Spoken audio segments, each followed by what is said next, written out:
Bonjour à tous et bienvenue sur ma chaîne. Je vous retrouve aujourd'hui pour une recette de repas très facile. Je vous montre comment faire une quiche 100% maison en vous livrant quelques astuces pour bien réussir votre pâte brisée. Vous allez voir, c'est très rapide et le résultat est vraiment génial. C'est parti. Je commence par tamiser 250 g de farine dans un récipient. J'ajoute à ça une cuillère à café de sel. J'ajoute un peu de thym pour aromatiser la pâte. Bien sûr, si vous n'aimez pas ça, vous pouvez vous en passer ou remplacer par l'épice de votre choix.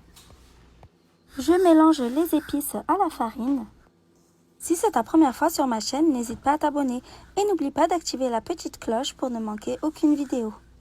Je creuse un puits au centre et j'ajoute 120 g de beurre mou coupé en petits cubes. Je vais malaxer délicatement avec mes doigts pour intégrer le beurre à la farine.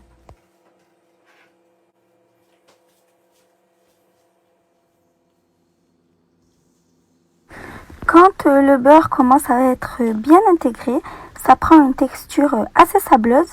Je vais effriter les gros morceaux de grains qui se sont formés entre mes mains. C'est une pâte vraiment passe-partout que vous pourrez utiliser dans n'importe quelle tarte salée ou même sucrée en retirant les épices évidemment. Je sépare un blanc d'œuf du jaune et je le réserve de côté pour plus tard. Je dépose le jaune dans le bol.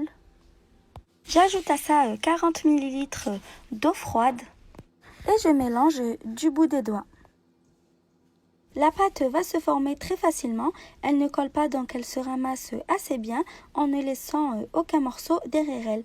Je vais très rapidement pouvoir former une boule.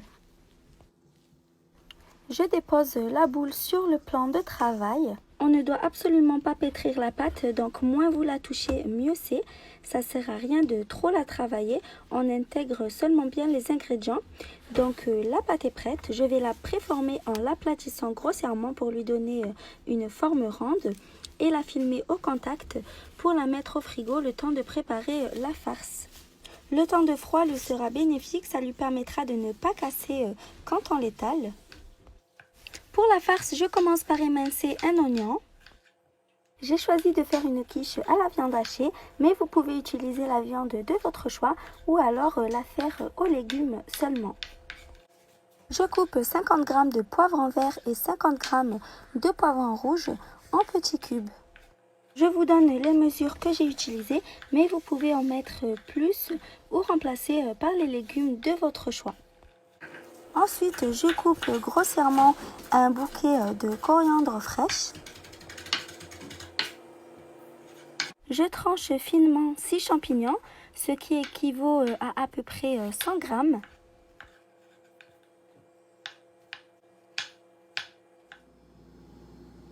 Dans une poêle sur feu moyen, j'ajoute de l'huile d'olive. J'attends que l'huile soit chaude avant d'ajouter les oignons et les poivrons.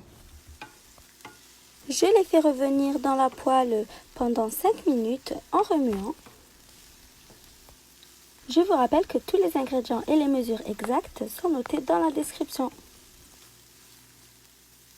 Après 5 minutes, les oignons sont translucides. J'ajoute les champignons. Je mélange un peu. Je laisse cuire encore pendant 2 à 3 minutes avant de baisser sur feu doux. J'ajoute 250 g de viande hachée avec du blanc de poulet par exemple ou du thon, ça peut être tout aussi bon. J'écrase la viande hachée pour la mélanger aux légumes. Directement après ça, j'ajoute les épices, donc je commence par le sel, le poivre, de l'ail en poudre. Vous pouvez aussi utiliser de l'ail frais. Vous pouvez mettre les épices que vous aimez. Ensuite, j'ajoute du paprika. Et pour finir, j'ajoute du cumin.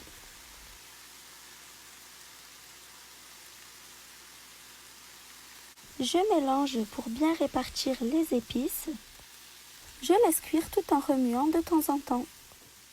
Ça cuit très rapidement, donc plus ou moins 10 minutes. On n'attend pas que ça colle à la poêle pour éviter d'avoir une viande trop sec. 2 minutes avant d'éteindre le feu, j'ajoute 50 ml de crème fraîche liquide. J'ajoute aussi la coriandre fraîche pour qu'elle garde toutes ses saveurs. Je remue un peu avant d'éteindre le feu. Je vais trancher finement 2 belles tomates.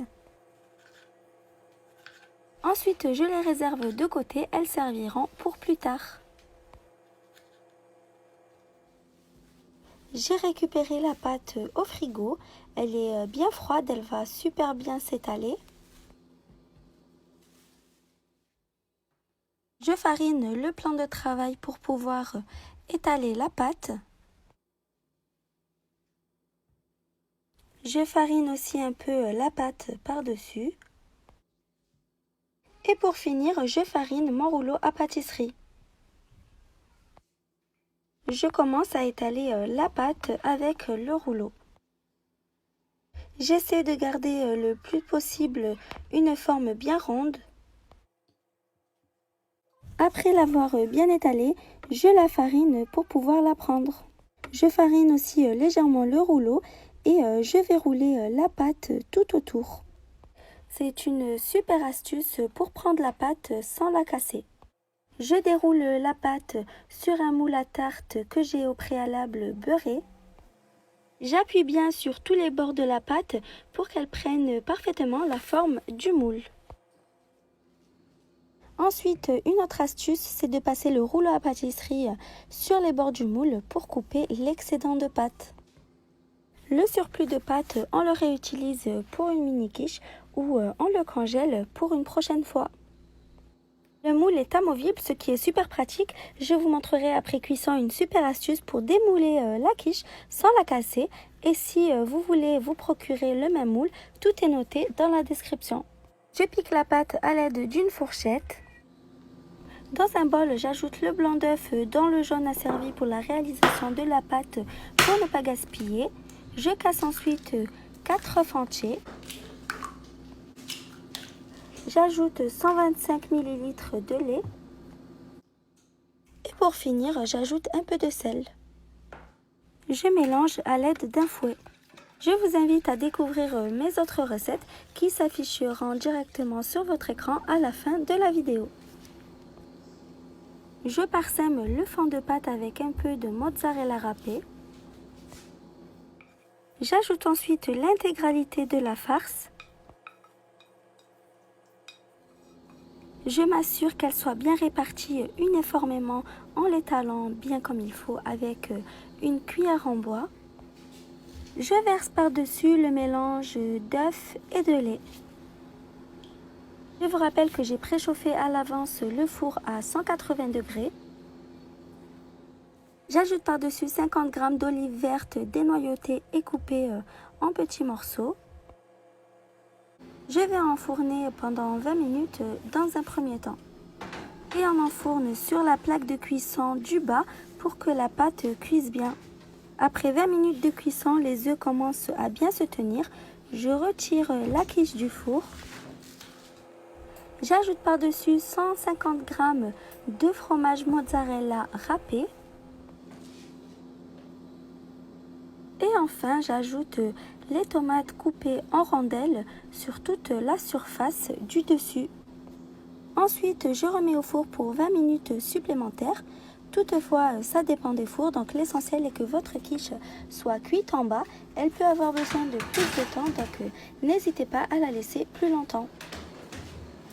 Après 20 minutes supplémentaires, je sors la quiche du four.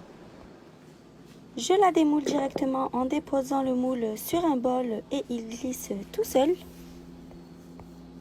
Je termine en parsemant la quiche de persil séché. Le fromage est bien fondant et les tomates sont encore légèrement juteuses comme je les aime, c'est vraiment délicieux. Je vous invite à essayer la recette, vous ne serez pas déçus. J'espère que la vidéo vous a plu. Si c'est le cas, comme d'habitude, n'oubliez pas de mettre un commentaire. Vous savez que je réponds à tout.